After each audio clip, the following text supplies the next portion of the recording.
Hey, my fellow monkeys. Kaushik from the Thinking Monkey. Discipline equals freedom. A field manual by Jocko Willink is the book I'm going to be reviewing today.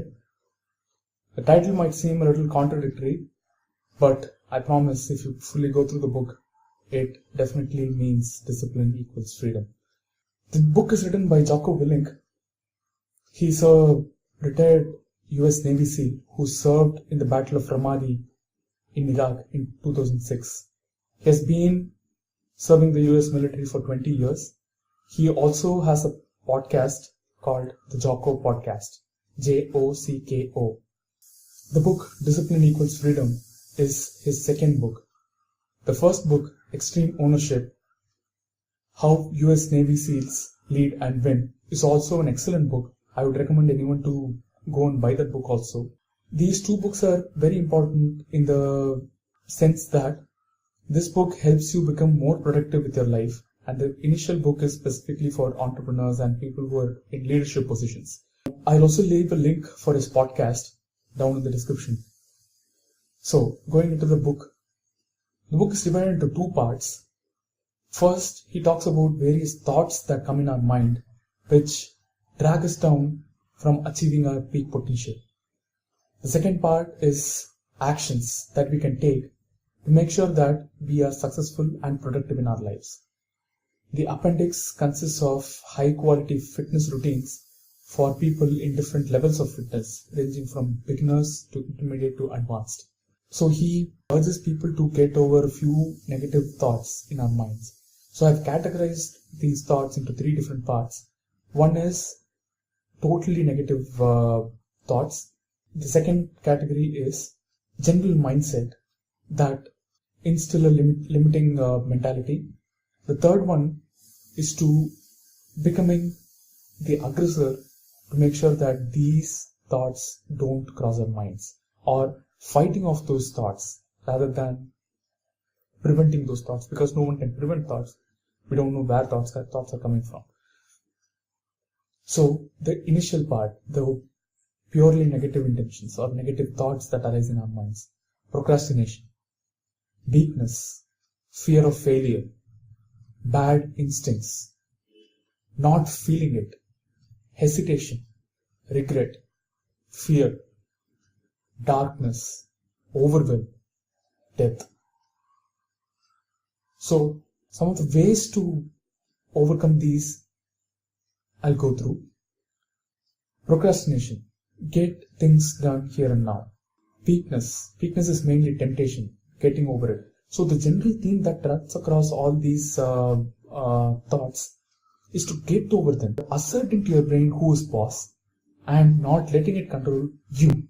The second part consists of general mindsets that we keep wrestling with all the time. So trying to make sure that other people live their lives the way that we want them to live. So the idea here is to make sure that we are living the life that we want to live first, rather than telling people how to live their lives. The second part is me versus me. So the general theme that again runs here is thoughts are the ways in which we wrestle with different thoughts in our minds, and these thoughts specifically are thoughts that bring us down. Understanding the limitations of controlling people. Me versus me. Mind control, get into other people's minds and trying to control them.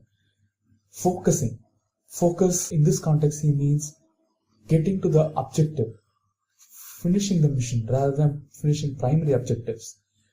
Compromise. Don't ever compromise with yourself. Sugar-coated lies. Saying one donut is fine, or saying one jalebi is fine.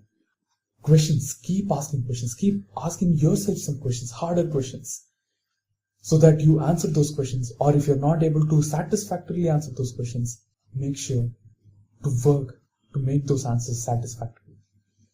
Negative talk from negative people. So these are thoughts that get into our head and reduce our productivity. The idea here is to outperform those people who are giving those negative talk to you. Third part starts with being vigilant. Negative thoughts don't immediately come into your mind.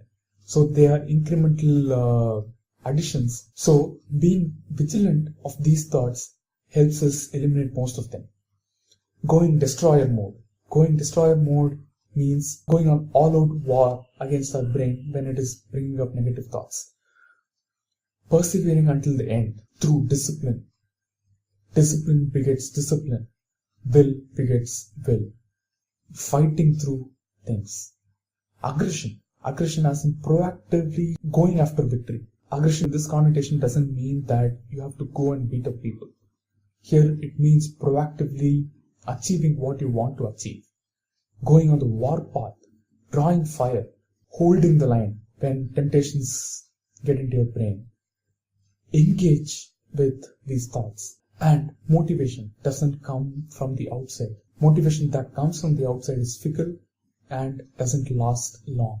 Motivation is developed through discipline, persevering every single day, getting up early in the morning at 4:30 a.m., working out, keeping your body physically fit, grinding through workouts, grinding through your work. That is how you make your life productive. There is no easy way.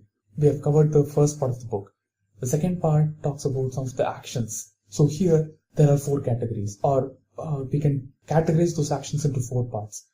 1. Physical training. Every single day in the morning at 4:30 a.m. he urges people to get up. There is always stress. Yes. Mental stress, putting too much stress on yourself is a bad thing. Yes, it is understandable. But stressing out during workouts, it actually has good effects on your body because your body starts to condition the cortisol levels when you're working out. Psychological edge.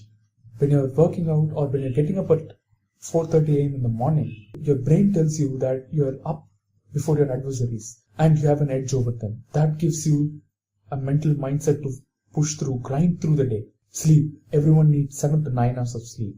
It helps us maintain bodily functions, hormonal levels, and if you're someone who's working out and trying to build muscle mass, sleep is of absolute necessity. Some people say falling asleep is a problem. He tells working out twice every day. But make sure that in the evening when you're working out, it's 2 hours before you sleep. That makes your body tired, which makes falling asleep easier. Power naps. In the afternoon, after taking lunch, if you're feeling drowsy, take a power nap. But it should be 8 to 15 minutes long, not more than that. Or else it will impact your night sleep and the sleep cycle will get disrupted. Workouts. Begin something. Don't say I don't have a clear workout planned.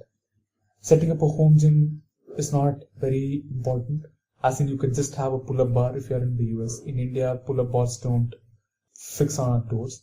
So just do pull-ups on your sunshade, or push-ups is fine to begin with. Then once you become active or once you are in tune with your body, you know what to do, when to push, when to hold back. Next is martial arts. He says martial arts is a very important tool to keep in our toolkit. So to begin with, he's a big fan of Brazilian Jiu-Jitsu. He urges everyone to take Brazilian Jiu-Jitsu first and progress from there. So the idea of martial arts, he says, is to escape from any threat rather than fighting those threats on the ground. After Brazilian Jiu-Jitsu, he talks about boxing, to know when to punch, when to dodge. Next is wrestling. Next, he goes on talking about a few other martial arts, like Krav Maga, which is specifically built for self-defense by the Israeli Defense Force. The next is firearms. Go to a proper gun range, learn from a trainer rather than just buying a gun. But there needs to be extreme caution while using them, when to use them, how to use them. Using immediate action drills to simulate extremely threatening conditions to make sure that you know how to use if a situation arises. So the subpart in the second part of the book is fueling our body. He vehemently opposes consuming sugar. Sugar as in simple sugars. I think he means simple sugars. Based on the information that he has given about meal plans. It's not all sugar, but simple sugars like crystal sugar, cream, donuts, whipped cream, those things. Next is the type of diet he follows is slightly not in line with how I follow my diet. He talks about following a paleo diet, but I have a few problems with that. But if you want to know more, you can read through the book. He is a big proponent of fasting, and you will be thinking that not eating food for a day is a bad thing, but it is not. Intermittent fasting is a good thing, and he says fasting once in every week for 24 hours and 72 hours fasting once in 3 months is a good thing. The next sub-part is injury prevention and recovery. So to prevent injury, he says 15 minutes of stretching every single day is very important. When you're injured, work out the other parts of the body, but don't miss the routine. That is the whirlwind that takes you into not being disciplined. Okay, so the last part, as I told, the appendix consists of various levels of fitness routines that you can take a look at. Those are extremely hard, but go ahead, take a look at it. The book gives you a lot of motivation to get things started.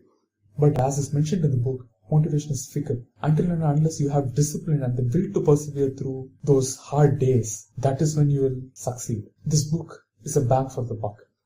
I also recommend his previous book, as I told, Extreme Ownership, especially for those in leadership positions. It will definitely be helpful, I assure you. Alright, let me know in the comments after you read the book what you think about the book. Also, let me know if you have any book that is interesting that I should read and do a review on. See you monkeys soon. Out.